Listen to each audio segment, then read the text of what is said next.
Assalamualaikum warahmatullahi wabarakatuh.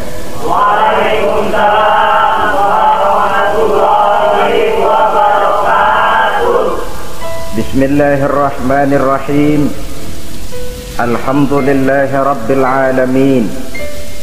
Wassalatu wassalamu ala asyrafil mursalin wa ala alihi wa ashabihil mujahidin at-tahirin, amma ba'du.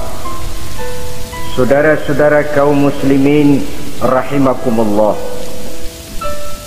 sebagai kelanjutan dari pembicaraan kita tentang serial para nabi, maka pada pertemuan kali ini kita akan membicarakan riwayat tentang Nabi Sulaiman alaihi salam dan Ratu Balqis.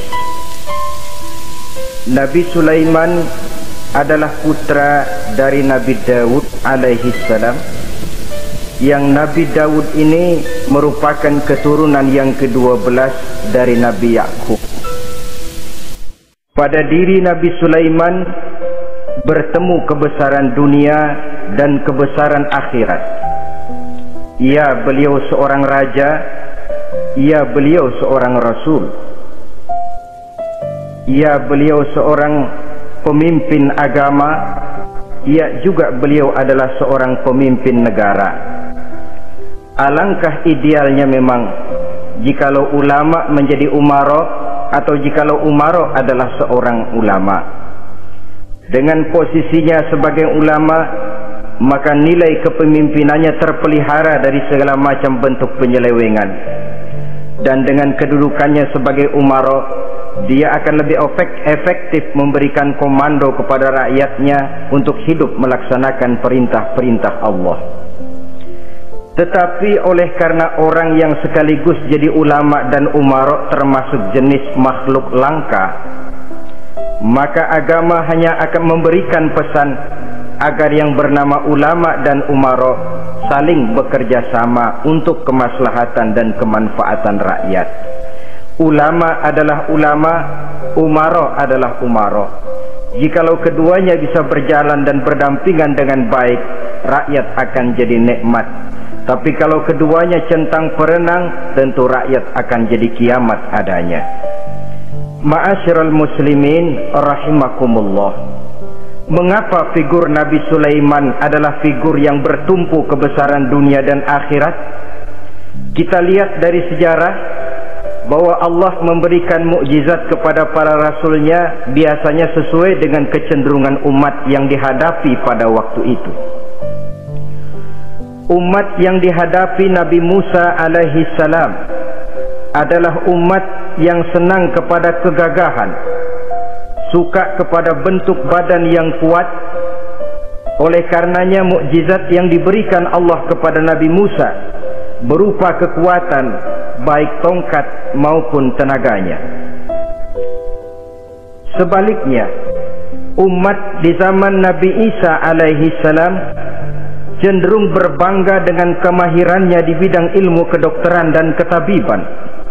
Maka mukjizat yang diberikan Allah kepada Nabi Isa adalah mukjizat yang bisa mengatasi semua itu, sehingga Nabi Isa dengan izin Allah bisa menyembuhkan orang yang kena penyakit kusta, belang, bahkan sampai bisa menghidupkan orang mati dengan izin Allah.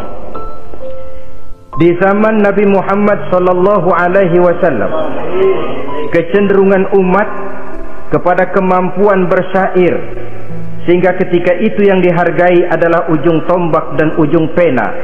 Ujung tombak dalam arti pahlawan perang, dan ujung pena dalam arti seniman dan penyair. Maka di antara mukjizat terbesar yang diberikan kepada Nabi adalah Al-Quranul Karim, yang keindahan gaya bahasanya tidak seorang penyair pun sanggup menandinginya. Di zaman Nabi Sulaiman alaihi salam, kebesaran dan kemegahan dunia, kekuatan dan kejayaan menjadi ukuran. Kita tahu bahwa Jalut yang dihadapi oleh Nabi Daud adalah seorang yang bertubuh besar dan gagah perkasa, yang dalam sejarah lebih kita kenal dengan nama Goliat misalnya. Maka tidak heran kalau mukjizat yang diberikan Allah kepada Nabi Musa merupakan mukjizat yang bertumpu antara kebesaran dunia dan kebesaran akhirat, sebagai raja dan juga sebagai nabi. Tetapi yang patut menjadikan pelajaran buat kita terhadap seluruh kebesaran yang diberikan itu, Nabi Sulaiman berkata, "Haza min fadli Rabbi liyabluwani aashkuru am akfur." Semua ini, kekuasaan dan kebesaranku, kejayaan dan kekayaanku, adalah anugerah Tuhan untuk menguji diriku. Adakah aku menjadi bersyukur karenanya atau malah aku menjadi ingkar karenanya? Alangkah baiknya jikalau ucapan Nabi Sulaiman ini kita bisa resapi dan kita bisa terapkan dalam kehidupan ini. Seorang pedagang yang berhasil berkatalah seperti perkataan Nabi Sulaiman. Seorang pejabat dengan kedudukan tinggi berkatalah seperti perkataannya Nabi Sulaiman. Seorang ulama dengan posisi sebagai pemimpin yang non formal berkatalah seperti perkataan Nabi Sulaiman. Seluruhnya berkata, "Haza min fadli Rabbi." Seluruhnya ini adalah karunia Allah untuk menguji diriku, adakah aku bersyukur atau aku menjadi ingkar karenanya. Inilah sekelumit tentang kebesaran Nabi Sulaiman alaihi salam. Pada usia 13 tahun, beliau sudah mewarisi kerajaan ayahnya Nabi Daud dengan meninggalnya Nabi Daud alaihi salam. Dan sejak itu, keistimewaan Nabi Sulaiman alaihi salam sudah nampak dalam kehidupan. Beberapa keistimewaan bisa kita catat dari pribadi Nabi Sulaiman ini. Pertama, beliau cerdik, cerdas, dan bijaksana. Dan tentu saja harus begitu. Kalau Rasul goblok, mana ada umat yang mau ikut. Tetapi kecerdikan dan kecerdasan serta sifat bijaksana ini nampak dari beberapa kisah yang pernah dihadapinya. Pertama, di saat beliau berumur 11 tahun, ketika itu yang menjadi raja adalah ayahnya Nabi Daud, datang mengadu seorang petani bahwa sawah ladangnya, tanaman-tanaman yang ditanamnya habis dimakan oleh binatang ternak dari tetangga di sebelahnya. Maka ia mengajukan usul agar binatang ternak yang memakan tanam-tanamannya itu diberikan saja kepadanya. Nabi Daud meluluskan permintaan petani ini, tapi Nabi Sulaiman berkata, "Ayah, maafkan saya. Kalau boleh saya mengajukan usul, jangan seluruh binatang ternak gembala itu diberikan kepada petani. Akan lebih baik kalau binatang ternak yang memakan tanam-tanamannya itu diberikan kepada si petani selama 1 tahun. Apabila ia berkembang biak, beranak, hasil susunya seluruhnya selama 1 tahun itu boleh dimanfaatkan oleh petani tadi. Dengan demikian saya rasakan ini merupakan satu yang lebih adil ketimbang yang tadi itu." Keputusan Nabi Sulaiman ini diterima baik oleh ayahnya, oleh si petani, dan oleh si gembala tadi. Pada usia 11 tahun ia sudah menunjukkan kecerdikan, kecerdasan, dan sifat yang bijaksana. Contoh yang kedua, ada 2 orang ibu yang pada saat akan bekerja di ladang, masing-masing meletakkan bayinya di satu tempat, lalu keduanya pun asyik pergi bekerja.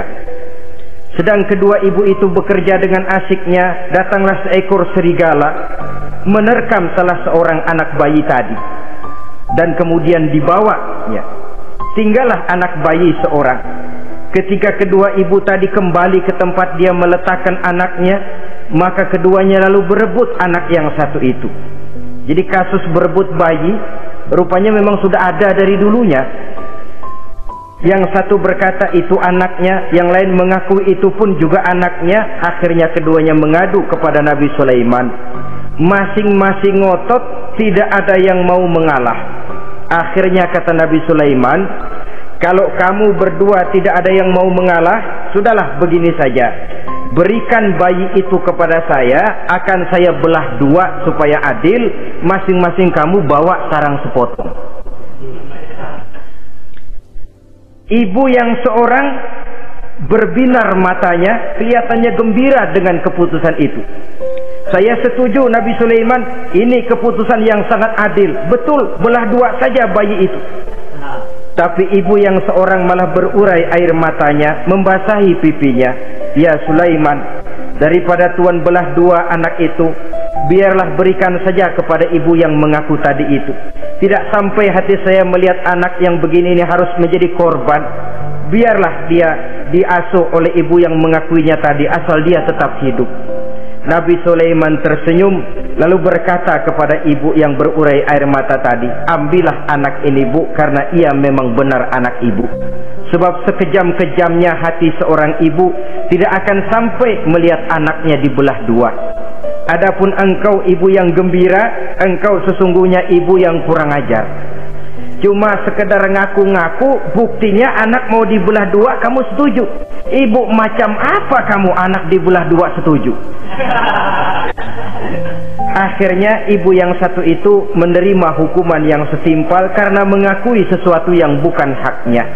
Di sini kita lihat kebijaksanaan yang dimiliki oleh Nabi Sulaiman alaihi salam. Bukti yang ketiga, pada waktu beliau mengadakan jihad fi sabilillah, beliau mengadakan mobilisasi dana. Tidak cuma manusia, binatang seluruhnya ikut memberikan sumbangan.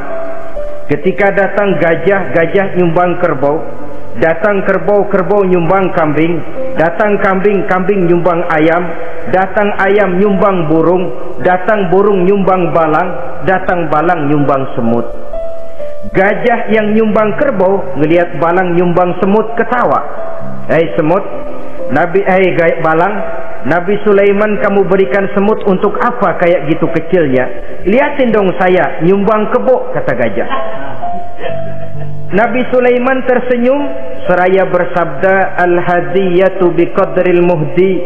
Pemberian itu memang sesuai dengan kemampuan orang yang memberi. Kalau gajah nyumbang kerbau itu wajar saja, gajah besar sumbangannya pun besar. Sebaliknya kalau balang nyumbang semut itu juga memang pantas, balang kecil sumbangannya pun kecil. Yang tidak wajar kalau ada balang mau nyumbang kerbau, ada gajah nyumbang semut. Di sini kelihatan watak yang bijaksana dari Nabi Sulaiman alaihi salam. Ini merupakan ciri keistimewaannya. Setiap rasul dibekali dengan sifat ini yang namanya sifat fatonah, cerdik, cerdas, dan bijaksana. Yang ini memang merupakan mukjizat. Kecerdasan seorang rasul tidak merupakan hasil sekolahan, tapi merupakan bimbingan wahyu semata-mata, dan ini yang tidak bisa ditandingi oleh manusia. Jadi jangan lalu ngambil dalih rasul aja nggak sekolah pinter, lalu ikut nggak sekolah ya goblok terus. Itu khususiat kok. Sifat yang namanya fatona itu merupakan bimbingan daripada wahyu. Adapun manusia, jikalau dia mau cerdik, jikalau dia mau cerdas, jikalau dia mau bijaksana, dia harus belajar. Dia lewat bangku sekolah, dia lewat teman bergaul, dia lewat bertanya kepada orang-orang pandai, atau autodidak dengan hidup banyak membaca dari kehidupan ini. Dengan demikian nilai kecerdikan, kecerdasan, dan kebijaksanaannya akan bisa meningkat adanya. Ini keistimewaan pertama. Keistimewaan yang kedua, Nabi Sulaiman diberikan kekuasaan oleh Allah sehingga bisa menguasai angin, jin, bahkan juga mengerti segala macam bahasa binatang. Menguasai angin, beliau bisa menundukkan angin ribut dan memerintahkannya angin itu. Dalam surah Al-Anbiya ayat 81 kita temukan, wali Sulaiman ar-riha asifatan tajri bi amrihi ilal ardil lati barakna fiha. Dan bagi Sulaiman, ia mampu menundukkan angin ribut yang bertiup menurut perintahnya ke permukaan bumi yang kami berkahi di dalamnya. Menguasai angin, barangkali istilah sekarangnya memahami betul meteorologi. Itu sebabnya mukjizat hanya diberikan kepada Rasul, orang yang jiwanya sudah stabil. Coba kalau potongan kita diberikan keistimewaan bisa ngatur angin, Saban Sari main angin. Nggak boleh ada orang kita keselin, kesel sama orang, undang angin, hantam saja. Maka mukjizat semacam ini hanya diberikan kepada orang yang jiwanya sudah stabil. Ada satu cerita, namanya juga cerita, tapi kebenarannya mendekati. Seorang wali di tanah Jawa sholat Jumat di Masjidil Haram di Mekah. Namanya wali kalau di Jawa kan pakai belangkon. Dia sembahyang di Masjidil Haram. Ini ada orang Arab usir, tumben ngelihat belangkon. Ini apa di tengah masjid? Dia tepak belangkon itu, miring di atas kepala. Begitu belangkonnya miring, tanah kayaknya ikut miring. Sehingga penduduk heran, ini apa tanah jadi miring begini? Lalu ada seorang wali juga yang alim dan mengerti, lihat-lihat di tengah Masjidil Haram ada belangkon miring di atas kepala. Jangan-jangan ini sebabnya ini. Dia samperin, dia dananin lagi tuh belangkon rata, tanah kelihatannya kayak rata lagi. Keistimewaan seperti ini pun hanya diberikan kepada orang yang jiwanya memang sudah stabil. Coba kayak kita diberikan keistimewaan kayak begitu, main belangkon melulu. Saudara-saudara kaum muslimin rahimakumullah, juga bisa menguasai jin, memerintahkan jin, dan juga mengerti segala macam bahasa binatang. Kita bisa lihat dalam surah As-Saba ayat 12 misalnya. Demikian juga tentang mengerti bahasa binatang. Pada satu hari Nabi Sulaiman dan bala tentaranya lewat di satu lembah. Lembah itu kebetulan lembah semut. Ketika mereka lewat di lembah itu, Raja Semut lihat dari kejauhan, dia pidato kepada rakyatnya para semut itu. Apa katanya? Ya ayyuhan namlu dukhulu masakinakum la yahtimannakum Sulaiman wa junuduh wa hum la yash'urun. Jadi ini Raja Semut melihat Nabi Sulaiman datang bersama seluruh bala tentaranya, dia pidato kepada rakyatnya. Saudara-saudaraku rakyat semut, di mana saja suara saya bisa didengar. Perhatian, perhatian. Ini Nabi Sulaiman mau liwat dengan seluruh bala tentaranya. Kamu semua supaya masuk ke dalam lubang kamu masing-masing. Sebab kalau kamu nggak masuk ke lubangmu masing-masing, akan diinjak oleh Sulaiman dan bala tentaranya, sedangkan mereka tidak tahu kalau kamu kena injak. Masuklah semut itu seluruhnya ke dalam lubangnya masing-masing. Nabi Sulaiman senyum. Fatabassama dhahikan min qawliha. Mendengar ucapan Raja Semut ini, Nabi Sulaiman tersenyum. Lalu berkata, apa katanya? Rabbi auzi'ni an ashkura ni'mataka allati an'amta alayya wa ala walidayya wa an a'mala salihan tardahu wa adkhilni birahmatika fi ibadika salihin. Satu pengakuan yang tulus yang jauh dari watak kesombongan. Mendengar Raja Semut berkata semacam itu, beliau senyum lalu berkata, wahai Allah, tetapkan kiranya hati saya ini untuk selalu bersyukur terhadap nikmat yang Engkau karuniakan kepada saya. Karena nikmatku, nikmat yang Engkau berikan kepadaku, saya mengerti bahasa binatang. Karena mengerti bahasa binatang, saya mengerti seruan Raja Semut itu. Tetapkan saya untuk selalu bersyukur ya Allah atas nikmat yang Engkau berikan ini, atas nikmat yang Engkau berikan kepada kedua orang tua saya, dan tetapkan saya untuk selalu melakukan amal soleh yang Engkau ridhoi, dan masukkan saya ke dalam golongan hamba-hambamu yang soleh. Satu pengakuan yang tulus, yang jauh dari sifat kesombongan. Mungkin kalau sombong yang lahir, begitu dengar Nabi Sulaiman bawa semut ngomong begitu, beliau akan berkata, iya, masuk saja buruan. Tapi kan tidak. Malah beliau perintahkan bala tentaranya, pasukan berhenti. Ada apa Nabi Sulaiman? Di depan kita ada kerajaan semut. Mereka lagi kocar-kacir masuk ke sarangnya masing-masing. Tunggu sampai mereka masuk dan kita bisa lewat dengan aman tanpa harus menginjak-injak mereka. Bala tentaranya di stop dan berhenti. Ternyata kebesarannya tidak menyebabkan ia lalu memandang remeh sampai kepada makhluk yang bernama semut sekalipun. masih tetap dihargainya sebagai makhluk dari Allah Subhanahu wa ta'ala. Sesuatu yang perlu menjadi contoh kita semua. Sebab orang bilang kadang kacang sering lupa akan kulitnya. Kadang posisi kita yang tinggi menyebabkan kita lupa dari mana kita berasal. Kadang harta yang kita miliki menyebabkan kita lengah dari mana kita datang. Akhirnya yang timbul adalah sifat sombong dan angkuh. Ibarat kata orang, kacang lupa dengan lanjarannya. Ma'asyiral muslimin rahimakumullah. Ini kebesaran dan keistimewaan yang diberikan Allah kepada Nabi Sulaiman alaihi salam. Apa yang perlu kita jadikan tamsil dan ibarat dari kebesaran ini? Saudara-saudara kaum muslimin rahimakumullah, keadilan sebagai umara yang berpadu dengan kebijaksanaan sebagai ulama.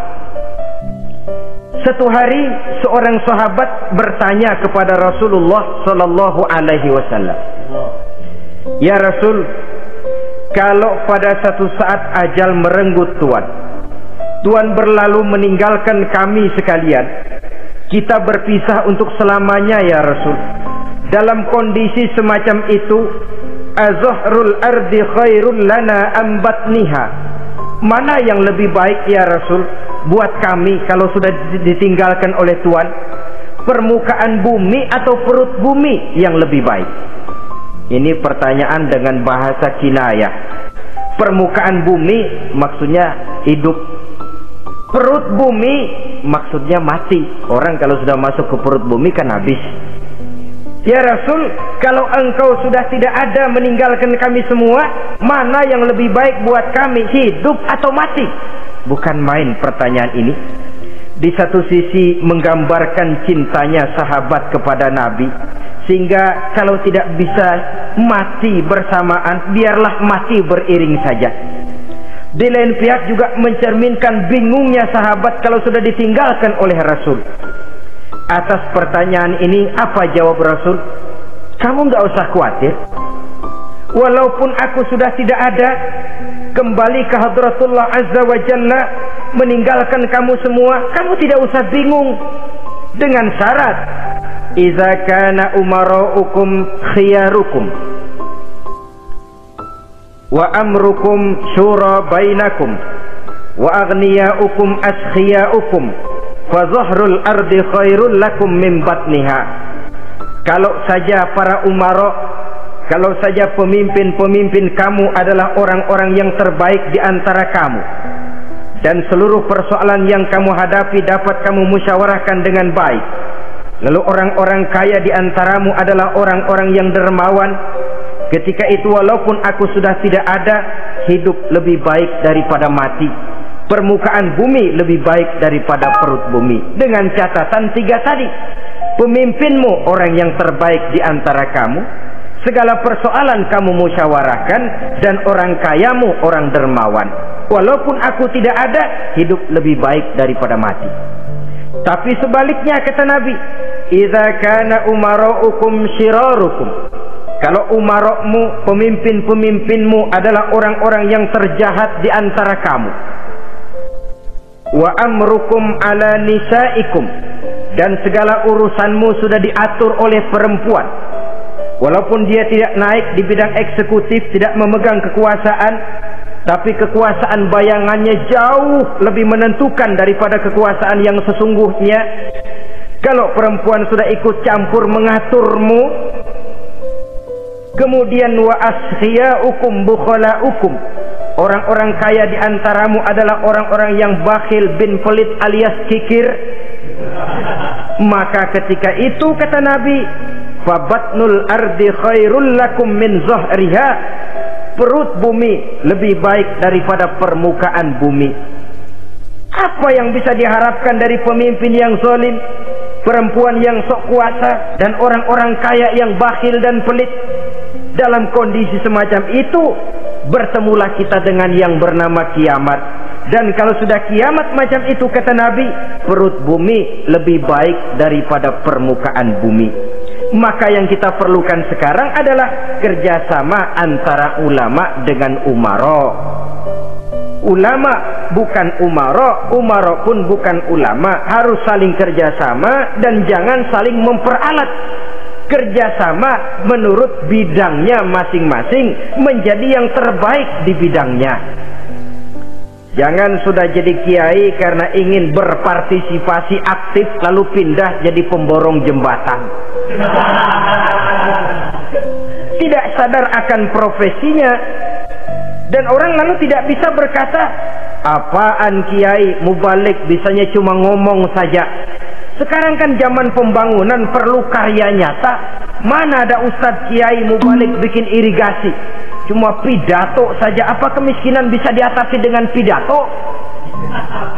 Ini juga orang tidak ngerti urusan. Wong Nabi saja ngajarin kok, iza wusidal amru ila ghairi ahlihi fantaziri sa'ah, yang kemudian diterjemahkan dalam manajemen modern, the right man on the right job, bahwa persoalan harus diserahkan kepada orang yang memang ahlinya. Lah kalau kiai ngurus irigasi, apa nanti lurah mau ngajar fikih? Camatnya ngajar tafsir. Kacau jadinya. Makin ruwet jalur birokrasi, makin banyak orang meninggalkan profesi dan malah melaksanakan sesuatu yang bukan profesinya. Untuk memberesi keruwetan birokrasi, termasuk diantaranya menanamkan kesadaran profesi yang menimbulkan kebanggaan, dan kebanggaan yang membuahkan tanggung jawab terhadap profesi itu. Sebab orang kalau sudah bekerja menurut profesinya, walaupun tidak kaya tapi hidupnya tenang. Kenapa? Karena panggilan jiwanya. Seorang kiai yang diajak ngobjek, walaupun objeknya gol puluhan juta, kaya, belum tentu tenang. Karena saya yakin bukan ke sana panggilan jiwanya. Ma'asyiral muslimin rahimakumullah. Itulah sebabnya kerjasama, ulama membangun lingkungannya, ulama membangun manusianya, umara membangun lingkungannya, sehingga terciptalah wujud daripada pembangunan manusia seutuhnya, ya zahirnya, ya batinnya. Seluruh kita berpartisipasi, hanya bidangnya saja yang berbeda-beda. Jangan yang satu merasa lebih berjasa dari yang lain, jangan yang satu merasa lebih penting dari yang lain. Seluruh kita penting, seluruh kita berjasa, cuma bidang kita saja yang berbeda-beda. Inilah bahasa Quran, kullun ya'mal ala syakilatih. Setiap orang bekerja menurut profesinya masing-masing. Ma'asyiral muslimin rahimakumullah. Kita kembali kepada riwayat Nabi Sulaiman alaihi salam. Satu hari ketika beliau sedang menginspeksi pasukan, berkumpullah pasukan beliau itu, ya tentara yang manusianya, ya pasukan jinnya, ya seluruh binatang-binatangnya berbaris. Beliau selaku inspektur upacara mengadakan inspeksi pasukan. Dari sekian pasukan-pasukan yang diperiksanya pada waktu itu, Nabi Sulaiman melihat tidak terdapat burung hudhud. Beliau bertanya-tanya, "Ma liya aral hudhuda am kana minal ghaibin?" Kemana burung hudhud? Orang lain pada kumpul, dia sendiri tidak ada. Awas kalau dia datang, kalau dia tidak bisa memberikan alasan yang tepat kemana dia, akan saya berikan sanksi dan hukuman. Ini namanya pemimpin yang bertanggung jawab toh. Seorang pun dari yang dipimpinnya tidak ada, menjadi pertanyaan. Tidak lama kemudian datang burung hudhud. Begitu datang lalu memberikan laporan kepada Nabi Sulaiman. Kalau istilah sekarang, begitu dia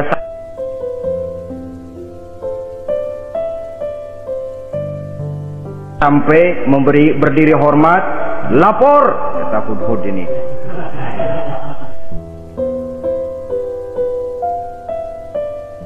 Bagaimana hudhud? Maaf Tuan Raja, saya terlambat. Iya, kenapa terlambat? Patroli Tuan Raja.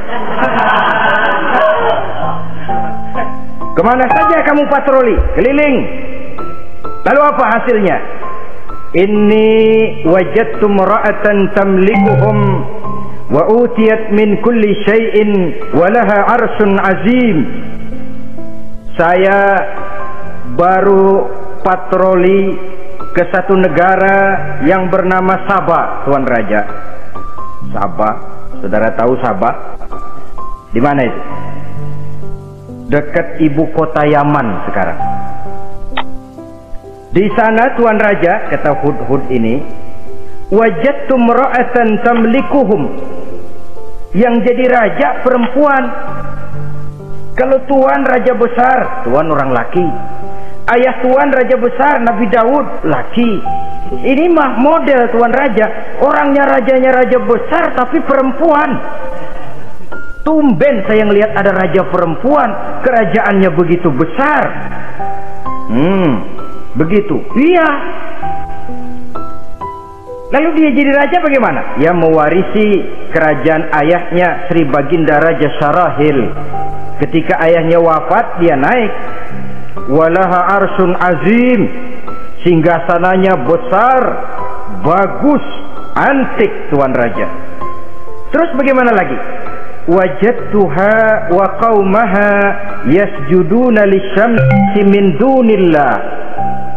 Yang jadi pikiran saya Tuan Raja, dengan kekuasaan yang besar, mereka itu seluruhnya, seluruh bala tentaranya dan kaumnya, yasjuduna lisyamsi, mereka menyembah matahari, bukan menyembah Allah.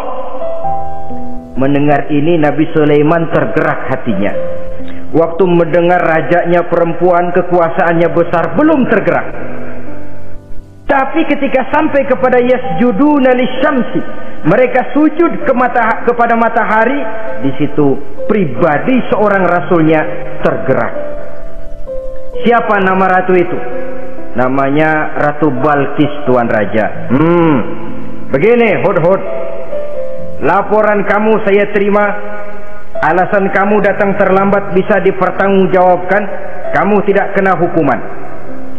Cuma begini saja Hudhud, karena kamu yang laporan, kamu yang tahu lokasi negaranya, kamu yang harus melaksanakan tugas ini. Apa Tuan Raja? Idhab bi kitabi hadza fa'alqih ilaihim. Kamu berangkat lagi ke negeri Sabah, bawa surat saya, berikan kepada mereka. Umma tawalla anhum, kemudian kamu berpaling dari mereka, tapi jangan pulang. Fanzur madza yarji'un, lihat apa reaksi mereka setelah menerima surat ini. Baik Tuan Raja, baik. Nabi Sulaiman menulis sepucuk surat kepada Ratu Balkis, dan surat itu dibawa oleh burung Hudhud tadi. Terbanglah si burung Hudhud ini ke negeri Sabah, masuk ke istana Ratu Balkis, dan surat itu jatuh di kamar Ratu Balkis. Diambil surat tadi, kemudian dibaca. Apa isi suratnya? Innahu min Sulaiman wa innahu bismillahirrahmanirrahim. Alla ta'lu alayya wa'tuni muslimin. Surat ini dari Sulaiman. Bismillahirrahmanirrahim. Jangan kamu merasa lebih tinggi dari aku. Datanglah kepadaku dan masuk ke dalam agama Islam. Suratnya singkat, padat, ultimatum. Jadi nggak pakai bahasa kembang, nggak pakai bahasa basi, langsung kepada isi. Surat ini dari Sulaiman. Bismillahirrahmanirrahim. Jangan kamu merasa lebih tinggi dari aku. Datanglah kepadaku dan masuklah ke dalam agama Islam. Ini yang disebut dakwah langsung tanpa pakai kembang. Saudara-saudara, menerima surat semacam ini, Ratu Balkis lalu ngumpulin para pembantu kerajaan, aparat pemerintah lah zaman sekarang, termasuk menteri-menteri, dipanggil sidang darurat di istana Ratu Balkis, membahas datangnya surat dari Nabi Sulaiman alaihissalam. Tuan-tuan para menteri, bagaimana Sri Ratu? Saya dapat surat. Dari mana? Dari Sulaiman. Katanya apa? Jangan kamu merasa lebih hebat dan lebih tinggi dariku. Datanglah kemari dan masuklah ke dalam agama Islam. Menurut pendapat tuan-tuan menteri, bagaimana surat ini? Apa kita penuhin permintaannya? Kita datang rame-rame masuk Islam? Oh, kata menteri, jangan dulu tuanku, gengsi dong. Kita ini kan kerajaan besar, tentara kita gagah, masa mau menyerah tanpa syarat? Soal nanti kita kalah atau menang itu soal lain, Tuan Perdana Menteri, Tuan Ratu. Tapi bahwa kita punya harga diri itu harus kita tunjukkan lebih dulu. Jadi menurut Tuan Menteri bagaimana? Kami sih nunggu komando Tuan Putri saja. Artinya kalau boleh perang saja, cuma mau duluin takut dikira nyelongcong. Kami sih gimana komando Tuan Ratu saja. Tuan komandokan berangkat, kami segera berangkat. Terserah Tuan Putri, kami seluruhnya loyal, taat dan setia menunggu titah dari Sri Paduka Ratu. Terima kasih para menteriku. Soal kesetiaanmu saya tidak meragukan. Tapi perang dimanapun selalu membawa kerugian. Kita menang rugi, tentu jatuh korban. Apalagi kalau kita kalah. Dan raja-raja yang mengalahkan negeri-negeri lain selalu membawa kehinaan kepada negeri yang dikalahkannya. Jadi bagaimana? Sekarang begini saja, kita ambil jalan tengah. Lalu diplomasi dulu. Diplomasi macam apa Tuan Ratu? Kita kirim utusan kepada Nabi Sulaiman. Dari sana nanti kita lihat reaksinya. Saya memang selama ini sudah dengar siapa itu Nabi Sulaiman. Katanya orangnya masih muda, masih bujangan, bijaksana, kekuasaannya besar, tentaranya hebat. Cuma kan baru berita, kita cek. Jadi diplomasi macam apa Tuan Ratu? Kita kirim utusan kepada Raja Sulaiman. Kita bawakan hadiah-hadiahnya yang mahal-mahal, mewah-mewah, menarik. Pokoknya yang terbaik di negeri kita berikan kepadanya. Lihat reaksinya. Kalau dia tergiur dengan hadiah itu, dia raja, bukan nabi. Tapi kalau dia menolak hadiah itu, dia memang nabi. Dan apa reaksi kita nanti tergantung sikap Nabi Sulaiman. Aha, kalau begitu setujulah Ratu. Itu memang bijaksana. Diplomasi dulu. Iya, jangan datang-datang main perang aja loh. Perang sih gampang, tapi ini kan ada meja perundingan. Sepanjang masih kita bisa menempuh jalan damai, damai saja dulu. Baik, maka diaturlah satu barisan diplomasi untuk menuju Palestina, kerajaan Nabi Sulaiman alaihi salam. Rombongan terdiri dari 500 orang laki-laki dan 500 orang perempuan. Yang laki ganteng, yang perempuan cantik. Yang laki dikendarai dengan kuda-kuda pilihan, dan yang perempuan dikendarai dengan keledai-keledai pilihan. Kuda dan keledai pun dihiasi begitu rupa. Pelanaknya yang terbagus dilapis dengan sutra, sedangkan bawaan-bawaannya tidak lain daripada intan, berlian, mutiara, jamrud, yakut, kesturi yang dilapis dengan sutra tenun yang asli. Pendeknya hadiah yang serba wah. Dan rombongan ini dipimpin oleh seorang diplomat ulung dari negeri Sabah bernama Munzir bin Amru. Ini ahli diplomasi dari negeri Sabah. Dipesanlah oleh Ratu Balkis, kalau datang nanti kamu ke negeri Sulaiman, sikapmu harus begini, begini, dan segala macam. Ditatar dulu, sebab ini mau diplomasi tingkat tinggi. Baik, Sri Ratu. Nah, sudah mendengar perundingan ini, burung hudhud pulang ke negeri Nabi Sulaiman. Apel lagi, lapor Tuan Raja, bagaimana hudhud?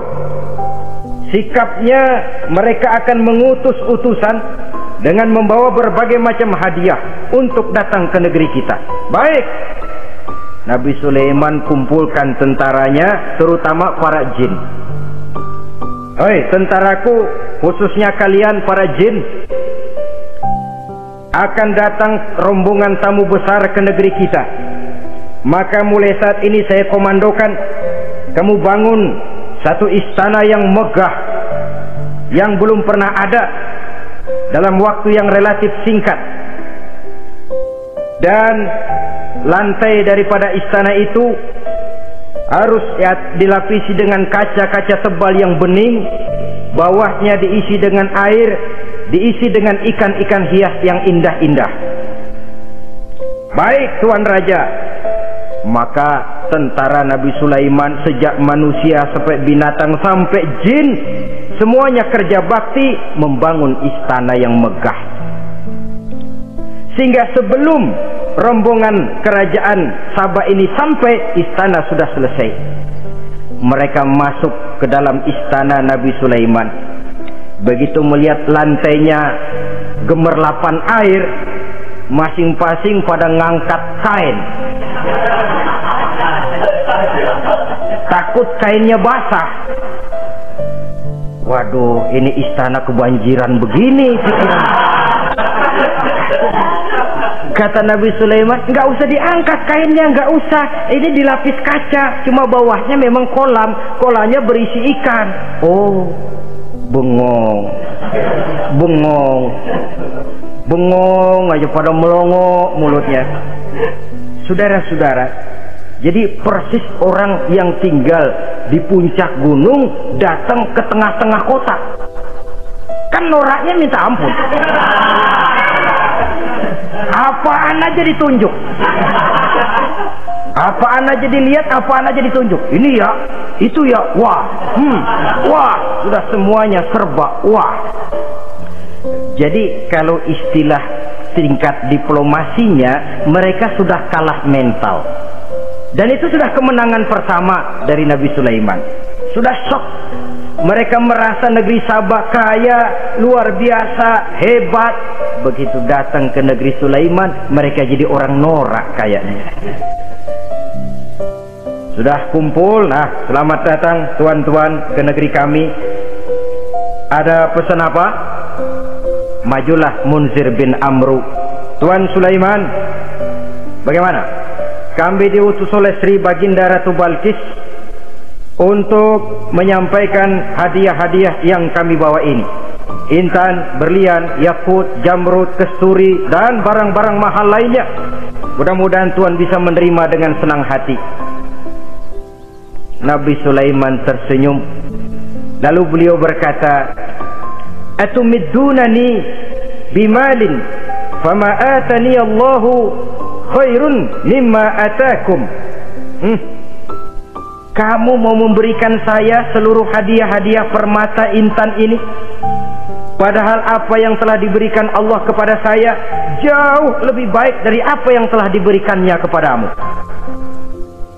Kamu merasa bahwa saya kekurangan semua ini? Ketahuilah tuan-tuan, saya punya lebih banyak dari apa yang tuan-tuan berikan sekarang ini. Irja' ilaihim, bawa pulang kembali seluruh hadiah ini. Sampaikan salam saya kepada ratumu, Ratu Balkis. Falanatiyannahum bijunudin la qibala lahum biha. Kalau mereka tetap tidak mau datang menyatakan keislaman, kami yang akan datang ke sana dengan seluruh bala tentara kami yang mereka pasti tidak akan sanggup menghadapinya. Saudara bisa baca dalam surah An-Naml ayat 36. Saudara hadirin ma'asyiral muslimin rahimakumullah. Kalau orang sudah silau dengan yang namanya upeti, hadiah, harta, secara mental dia sudah jatuh. Andai kata ketika itu Nabi Sulaiman menerima seluruh hadiah tadi, maka misi kerasulannya tidak akan jalan. Wibawanya hancur, dan dia tidak akan sanggup lagi mendakwahkan Ratu Balkis untuk masuk ke dalam agama Islam. Dia akan jadi cemoohan di negeri Sabah. Sulaiman ngomong aja dikasih hadiah telap. Nah, ternyata ada yang lebih mahal dari harta, Ada yang lebih mahal dari intan dan mutiara, ada yang lebih mahal dari pangkat dan kedudukan. Apa dia? Harga diri. Dan itu yang langka sekarang ini. Lebih baik jalan kaki tapi kita bebas mendongakkan kepala kemanapun kita mau, daripada naik mobil empuk tapi mata nunduk saja nggak berani lihat ke atas. Kehilangan harga diri. Ulama yang kehilangan harga diri akan menyelewengkan ayat.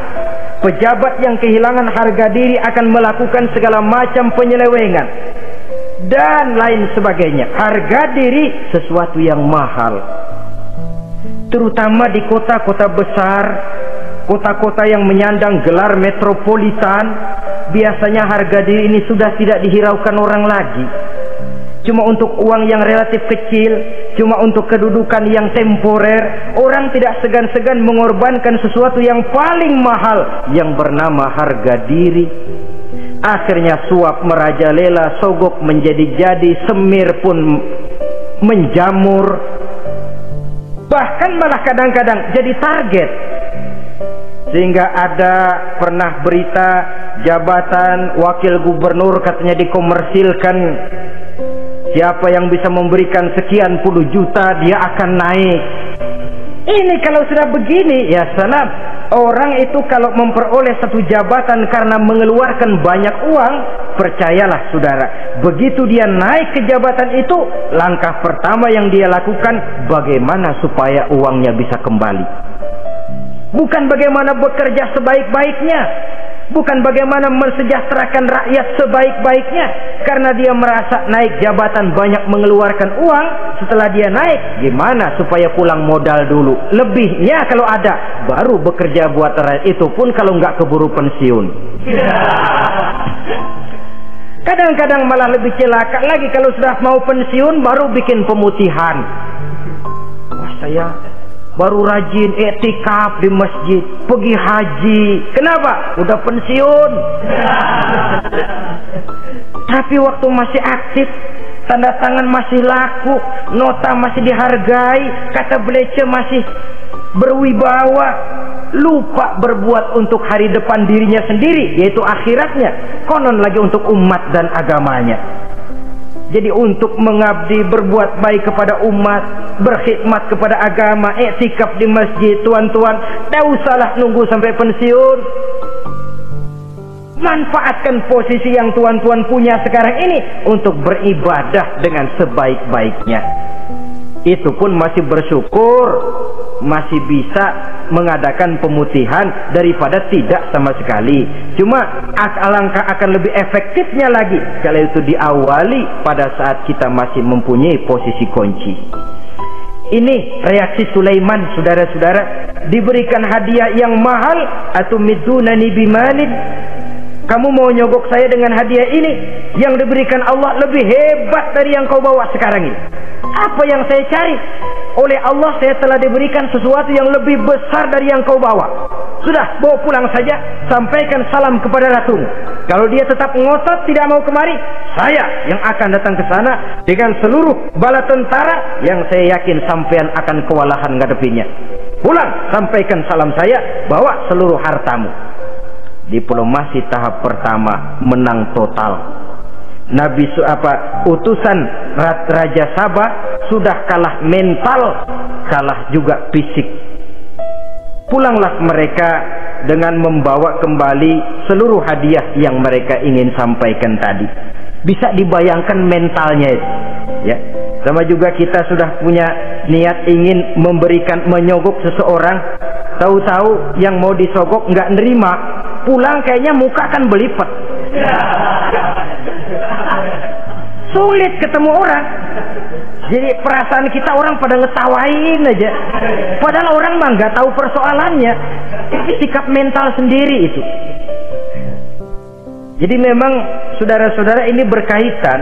Walaupun yang mau nyogok banyak, kalau yang disogok nggak mau, nggak jadi. Walaupun ada yang minta disogok, kalau yang mau nyogok nggak ada, juga nggak nyetel.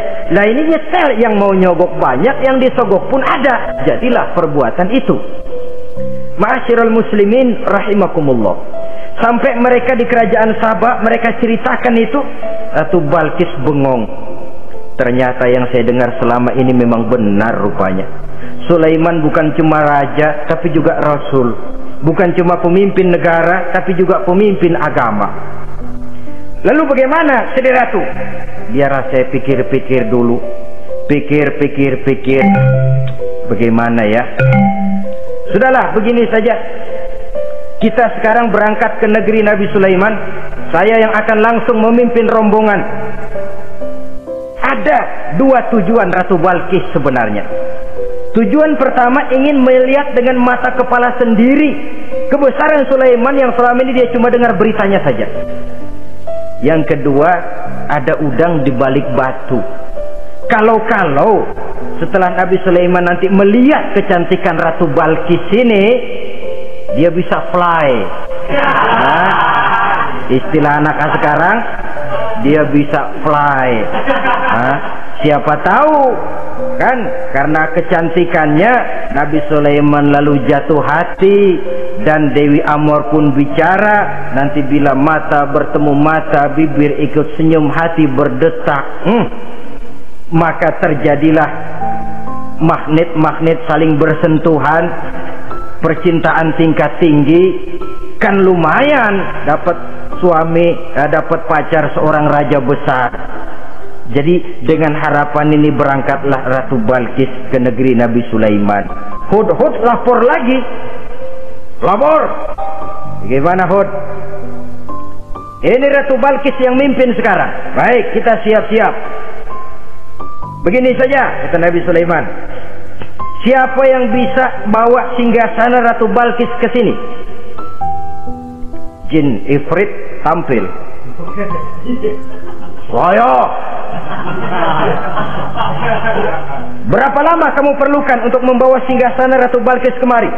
Sebelum Tuan bangun dari tempat duduk, itu singgasana sudah bisa sampai kemari, Tuan Raja. Bagus. Ada yang bisa lebih cepat? Saya, kata seorang ulama. Berapa lama? Sebelum Tuan kedip. Asal Tuan kedip, Tuan melek lagi, singgasana sudah sampai di sini. Baik, kerjakan. Dalam waktu sekejap itu singgasana Ratu Balkis sudah sampai di istana Nabi Sulaiman. Pasang di sini, biar dia dudukin nanti. Rubah sedikit biar dia nggak kenalin. Dirombak sedemikian rupa. Masuk Ratu Balkis ke istana Nabi Sulaiman. Terjadilah kemudian di perundingan semacam tingkat tinggi antara raja dengan raja. Bagaimana Tuan Ratu Balkis? Iya Tuan Sulaiman. Iya bagaimana? Saya kagum dengan kebesaran Tuan. Bukan kebesaran saya, seluruhnya ini adalah karunia Allah kepada saya. Saya dengar Tuan menyembah matahari, padahal matahari tidak pernah memberikan apa yang Tuan kehendaki. Matahari tidak pernah menciptakan Tuan. Adalah lebih baik Tuan menyembah yang menciptakan matahari daripada menyembah matahari itu sendiri. Nabi Sulaiman, bagaimana kalau kita mengadakan ya sambil berunding, sambil lobbying istilah sekarang. Baik, lobbying pun jadi. Berjalanlah meninjau seluruh pelosok istana Nabi Sulaiman alaihissalam. Seperti halnya bala tentaranya, Ratu Balkis juga sampai di lantai kaca, angkat kain. Kata Nabi Sulaiman, jangan diangkat tuh kain. Ini bukan air, istana kaca. Bukan main kebesaran kamu. Melihat begitu kebesaran Nabi Sulaiman, Ratu Balkis yang niatnya sementara mau melontarkan diplomasi asmara, lupa. Lalu apa katanya? Rabbi inni zalamtu nafsi. Ya Allah, selama ini saya benar-benar telah zalim kepada diri saya. Begitu banyak nikmat yang Engkau berikan kepada saya. Saya jadi ratu dengan kekuasaan yang besar, mewarisi kebesaran ayah, dengan kerajaan dan bala tentara yang gagah perkasa. Bukan saya bersyukur kepadamu, malah saya menyembah matahari. Inni zalamtu nafsi. Sungguh saya telah zalim kepada diri saya. Maka mulai sejak saat ini, aslamtu ma'a Sulaiman lillahi rabbil alamin. Mulai sejak saat ini ya Allah, saya nyatakan diri, saya masuk Islam, bertuhankan Allah Rabbul Alamin. Saya tunduk kepada Nabi Sulaiman alaihi salam. Masuk Islam, sebelum diplomasi asmaranya melayang, saudara-saudara. Sudah masuk Islam? Sudah. Nah, Ratu Balkis sekarang bagaimana? Ya Nabi Sulaiman, kalau saya masuk Islam, apakah kerajaan saya akan tunduk dan diatur oleh kerajaan Tuhan? Tidak. Kamu persilakan pulang ke kerajaanmu, atur negerimu menurut cara yang kamu mau, asal sesuai dengan perintah Allah. Saya bukan penjajah, saya cuma mengajak kamu ke dalam Islam. Saya tidak ingin meluaskan wilayah saya. Asal kamu sudah masuk Islam, tugas sudah saya jalankan. Perkara kerajaanmu, kau pulang, kau atur, dan kau tetap jadi raja. Jangan merasa kalau sudah masuk Islam lalu kerajaanmu saya caplok. Islam bukan penjajah, Ratu Balkis. Baiklah Nabi Sulaiman, saya tahu. Tapi untuk melanggengkan kerjasama antara kerajaan Sabak dengan kerajaan Tuhan, caranya bagaimana? Mulai ngojok-ngojok. Dia nggak bilang lu demen aja deh sama gue. Enggak. Cuma untuk jangka panjangnya Sulaiman, supaya kita tetap bisa kerjasama, caranya bagaimana?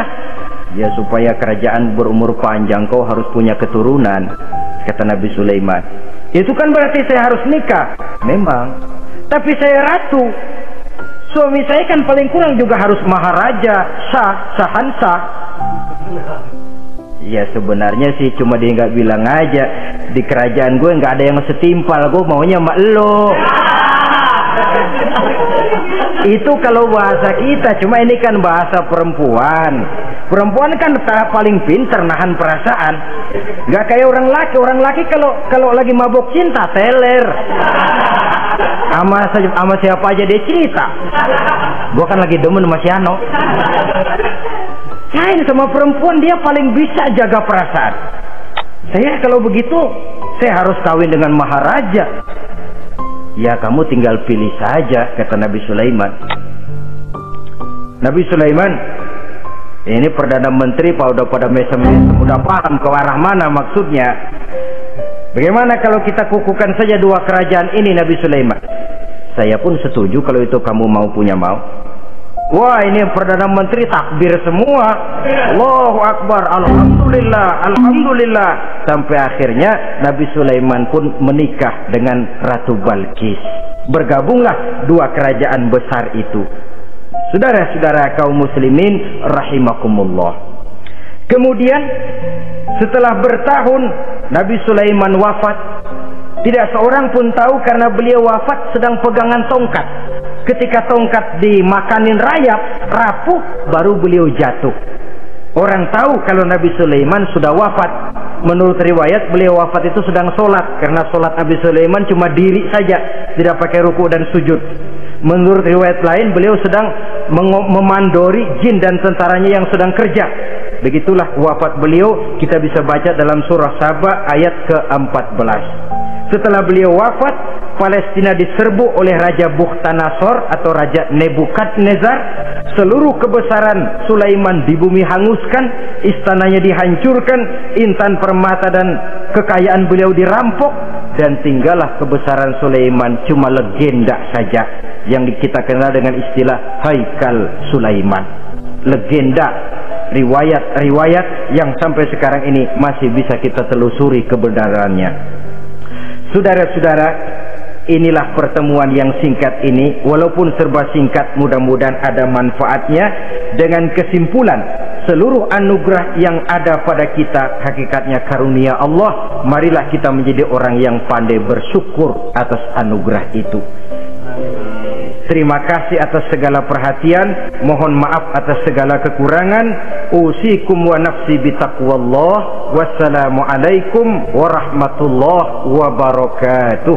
Waalaikumsalam warahmatullahi wabarakatuh.